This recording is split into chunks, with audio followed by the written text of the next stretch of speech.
Today I'm going to introduce the updated digital water flow meter US211MA. Besides the regular function displaying the current flow rate and the total volume, it will alarm when the flow rate is lower than the lower limit setting.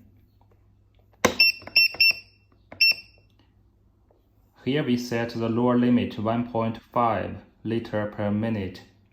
When the flow rate is lower than this, it will alarm. Let's try.